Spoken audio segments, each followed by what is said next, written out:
Welcome to the Borderlands timeline, where nothing makes sense, everything explodes, and somehow it all just works. From the first Vault Hunters on dusty Pandora to laser battles on the moon, fantasy spin-offs, and now a whole new planet in Borderlands 4. This series has done it all. We're going game by game, looting through every moment of mayhem from 2009 to 2025. This is the evolution of Borderlands.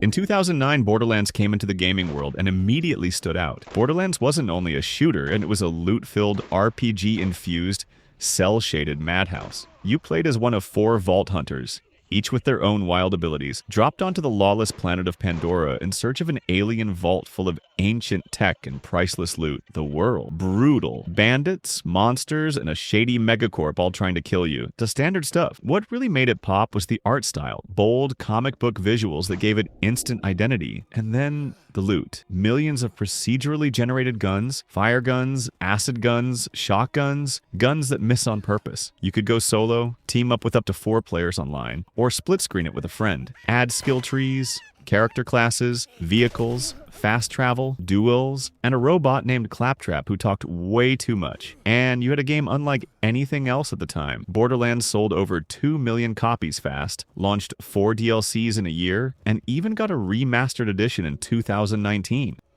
Borderlands 2, set 5 years after the first game, the story follows the new hunters as they fight to stop Jack from awakening an ancient alien creature known as the Warrior. Jack constantly taunts players through the game, making him both hilarious and deeply hateable. Gameplay was significantly refined. Each character had 3 distinct skill trees, offering deeper customization and unique builds. Environments were far more diverse than the first game. The gunplay was tighter, with more variation in weapon handling and feel, and an improved loot system with better drop balance and expanded rarity types. Borderlands 2 also introduced the badass rank system, letting players earn permanent stat boosts across all characters. New enemy types and smarter AI made encounters more dynamic, and weapons featured more creative effects, including guns that explode when reloaded or talk to you mid-fight. The game supported full 4-player online co-op, drop-in, drop-out gameplay, and scaled difficulty based on party size. In total, 6 major DLC expansions were released, including Tiny Tina's Assault on Dragon Keep, fan-favorite fantasy-themed campaign set inside a Dungeons & Dragons-style game world. With over 13 million copies sold, Borderlands 2 became one of the best-selling and most critically acclaimed titles of the decade.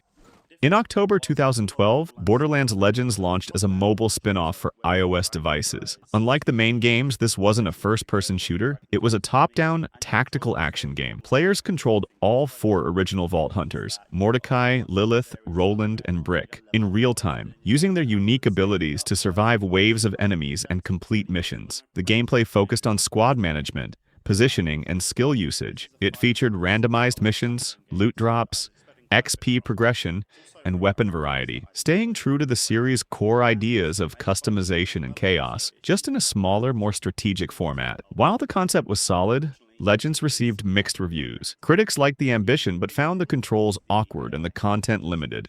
Borderlands 2 got several DLCs after its release, all fun in their own way, but when Dragon Keep launched in June 2013, it was something different. Set as a Dungeons & Dragons-style tabletop game, or as Tina calls it, bunkers and badasses, gameplay-wise it keeps all the Borderlands 2 mechanics but wraps them in a medieval fantasy theme. Magic spells, enchanted loot, exploding unicorns, and plenty of over-the-top weapons reimagined as wizard stuff. The DLC also introduced new enemies, new loot, and one of the most beloved boss fights in the entire franchise. Critics and fans loved it. Dragon Keep wasn't just the most creative DLC in the series, and it was so popular, it later got re-released as a standalone game in 2021. Borderlands, the pre-sequel. This game wasn't quite a sequel, and not exactly a prequel either. It took place between Borderlands 1 and 2, and instead of continuing the story, it went backward, to show how Handsome Jack became Handsome Jack. Set on Pandora's moon Elpis, this game introduced low-gravity combat, jetpack jumps, and oxygen management, adding new movement mechanics and making firefights feel floaty and frantic. It also brought in laser weapons and cryogenic elemental damage, letting you freeze enemies and shatter them mid-air. For the first time, you could play as characters who were formerly enemies or NPCs, including Wilhelm, Athena, Nisha, and even Claptrap. Yes, Claptrap as a playable Vault Hunter, with his own unpredictable action skill that could either save your team or completely mess everything up. The pre-sequel was developed by 2K Australia, and you could hear it. Many of the characters had Aussie accents, and the humor took on a slightly different flavor. Tales from the Borderlands. Released in late 2014 was a major departure from the traditional Borderlands formula. Trading guns and loot for dialogue, choices, and story. Developed by Telltale Games, it introduced a new way to experience Pandora, focusing on narrative over combat. The game followed two brand new protagonists. Reese could use his tech eye to scan the environment and hack systems, while Fiona used deception and negotiation, making each character feel unique in how they approach situations. Instead of traditional FPS mechanics, the game used Telltale's signature episodic format, where your choices shaped how the story unfolded across 5 episodes. New features included an expanded dialogue system, branching consequences, and cinematic quick-time events that still delivered action, but through storytelling, not shooting. It also introduced a new loot system, not for upgrading guns, but for customizing character appearances and storing in-game currency to affect story decisions. Critically acclaimed for its writing, pacing, and surprisingly emotional tone, Tales from the Borderlands showed that the Borderlands universe could be just as powerful without pulling a single trigger, and it laid important groundwork for what was coming next. Borderlands: The Handsome Collection, a remastered bundle that brought 2 of the franchise's biggest titles, Borderlands 2 and the pre-sequel, to PlayStation 4 and Xbox One with upgraded visuals and all DLC included. It featured improved textures, faster load times, and supported full 1080p resolution at 60 frames per second. One of its biggest features was 4-player split-screen co-op on console. Players could team up on the same screen, either in Borderlands 2 or the pre-sequel, with all post-launch content included right out of the box. That meant every DLC campaign, every Vault Hunter, and all bonus missions were ready to go from the start. The collection also introduced cross-save functionality, allowing players to transfer their characters from PS3 or Xbox 360 into the new generation. Borderlands 3, released in September 2019, and marked the long-awaited return of the main series. And it came back louder, faster, and more chaotic than ever. Set years after Tales from the Borderlands, and the story follows 4 new Vault Hunters. The game introduced several major upgrades. For starters, gunplay felt smoother and more responsive, with tighter controls, more weapon variety, and new features like alternate fire modes, giving every gun a second layer of mayhem. The environments were no longer limited to Pandora. For the first time, players could explore multiple planets, including a neon-lit city, a swampy jungle world, and more, each with its own style and ecosystem. Borderlands 3 expanded on the RPG systems too. Each character had multiple action skills, allowing for deeper customization and build. The loot system was more refined than ever. More legendaries, more elemental combos, and smarter scaling and co-op, so everyone got their own loot regardless of level. It also introduced quality of life improvements like sliding, mantling, improved map navigation. Online features got an upgrade too, with mailboxes,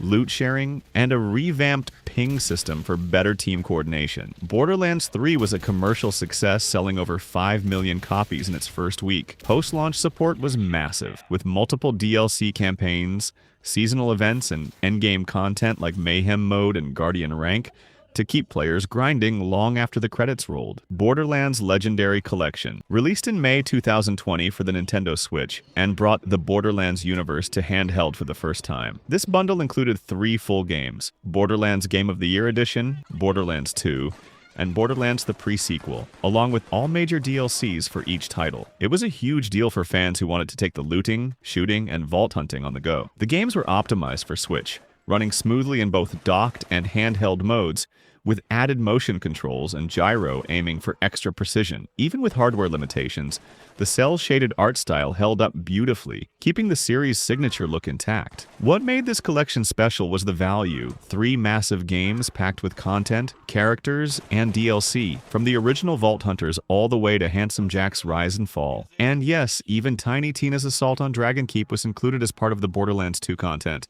Tiny Tina's Wonderlands, a full-blown spin-off of the Assault on Dragon Keep DLC, this game turned guns and loot into swords, spells, and dragons. You play as the Fate Maker, a fully customizable character, a first for the series, with access to multi-class builds, 6 unique skill trees, and tons of cosmetic options. Instead of traditional Vault Hunters, players could mix and match fantasy archetypes like the Clawbringer, Spellshot, or Graveborn to create totally unique playstyles. The game replaces grenades with castable magic spells, adds melee weapons as a core combat element, and throws in new mechanics like an overworld map for exploring the game's whimsical tabletop world. Of course, there are still guns, but lots of them, but now they shoot everything from lightning bolts to frost orbs in a world full of talking skeletons, evil goblins, and yes, Butt Stallion. Wonderlands was praised for its creativity, world design, and blend of RPG systems with fast-paced gunplay. It also introduced Chaos Chambers as an endgame mode, offering randomized dungeons and replayable challenges.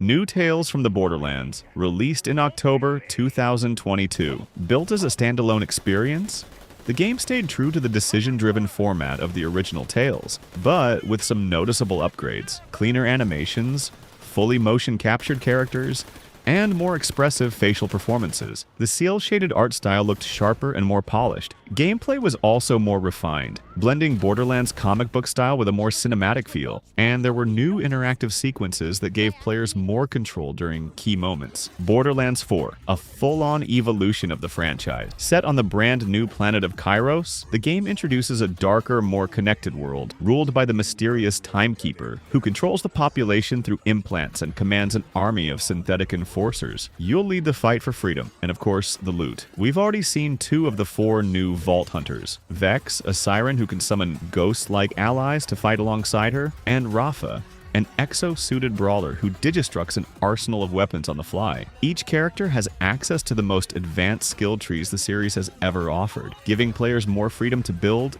experiment, and break the game in all the right ways. Combat has been completely overhauled. The new licensed parts system lets you fuse traits from multiple weapon manufacturers into one wild, overpowered hybrid. Enhancement slots let you stack perks based on gear synergy, and grenades have been replaced by the ordnance system, a shared slot for rocket launchers and heavy weapons, tied to cooldowns instead of ammo. You'll also get access to rep kits, which let you heal or trigger temporary buffs right in the middle of combat, adding another layer of strategy to the madness. Borderlands 4 is the best the series has ever looked. The iconic cel-shaded art style is sharper, richer, and more detailed than ever. It still has everything fans love: ridiculous weapons, wild humor, insane enemies. But now it plays better, looks better, and hits harder. Borderlands 4 is coming to PS5, Xbox Series X or S PC, and even the new Nintendo Switch 2 on September 12th, 2025. Thank you for watching. Please subscribe and hit the notification bell for more Evolution videos.